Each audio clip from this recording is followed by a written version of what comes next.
Thank you. Thank you, Chairwoman Lynch-Prata, for all that you have done to shepherd us through an extremely long hearing and continuing to do it so good-naturedly. I wanted to address a few sections of the bill, as one of the things that has distressed me greatly has been the misinformation about this piece of legislation. There is language in the legislation on page 2 that specifically preserves and recites and protects provisions requiring informed consent before an abortion is performed, preserves the right of medical participants to decline to participate in abortion or sterilization based on religious or moral objections, requires medical care to an infant born alive during an abortion. It severely restricts fetal experimentation.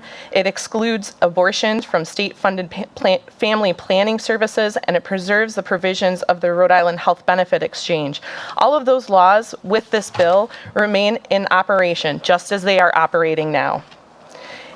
This bill also makes explicit what was implicit in the original version of the bill, that the federal ban on so-called partial birth abortion is not in any way restricted or otherwise affected by the passage of this legislation.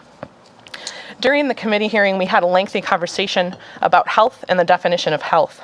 And I want to read a clause from the court case of Roe v. Wade, where it states, "For the state subsequent to viability, the state, in promoting its interest in the potentiality of human life, may, if it chooses, regulate and even prescribe abortion except for where it is necessary and appropriate medical judgment for the preservation or the life or health of the mother." That's it. The life or health of the mother. That is language that is echoed in this bill. We spent a good deal of time during the committee hearing discussing what the term health means, and as much as I respect and admire my colleagues who are also lawyers, we can debate the definition of words till the cows come home. Sorry, I'm from Wisconsin.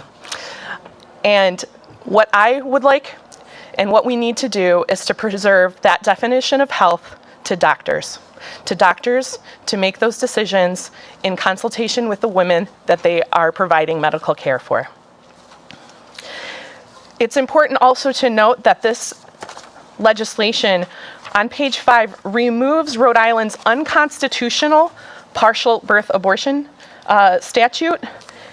And on page 2, it reflects and references the federal partial birth abortion ban, which was held up as constitutional. It's taking away unconstitutional Rhode Island statute around the partial birth abortion language and replacing it with federal.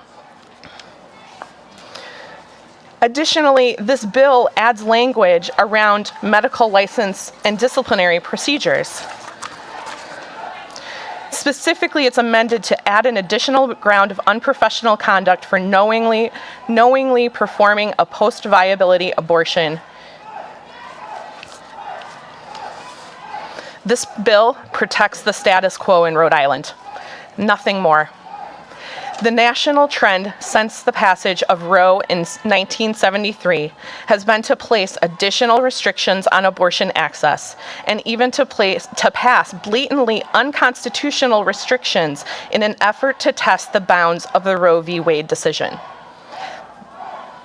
After decades of attacks, the anti-choice forces finally have what they want by holding a majority of seats on the U.S. Supreme Court. Just yesterday, in Franchise Tax Board of California versus Hyatt, the U.S. Supreme Court overturned a 40-year-old precedent, indicating the pathway to overturning Roe. In his dissent, Justice Stephen Breyer acknowledged as much, and he added, "To overrule a sound decision like Hall is to encourage litigants to seek to overrule other cases. It is to make it more difficult for lawyers to refrain from challenging settled law, and it is to cause the public to become increasingly uncertain about which cases the court will overrule and which cases are here to stay. The time to act is now." Not only are the arguments in opposition to this piece of legislation factually inaccurate and misleading, they are insulting.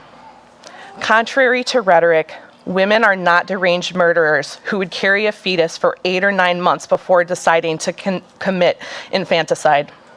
Contrary to the rhetoric, women are not flippantly deciding to use abortion as birth control.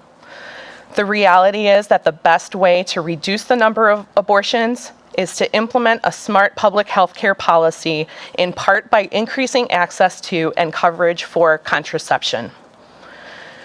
During the hearing on this legislation, we heard many personal stories of women sharing why they chose to proceed with an abortion. Tragic medical complications from the pregnant individual and tragic endings to very much wanted pregnancies. I carry those stories with me today. Prior to Roe v. Wade, the reality is that women died. We don't hear stories from those women because they are not here to share them. What we do hear are the stories of the women who survived. The women who were desperate enough to perform their own abortions. The women who traveled to a different country where it was also illegal to get an abortion. Women and their friends, partners, spouses who were so scared for their future. Women who had medical complications with their pregnancy and couldn't get the medical care they needed because their doctors feared prosecution. The women who died are not here to share their story, but we must remember them. We must remember them, and we must pass this bill because we cannot go back.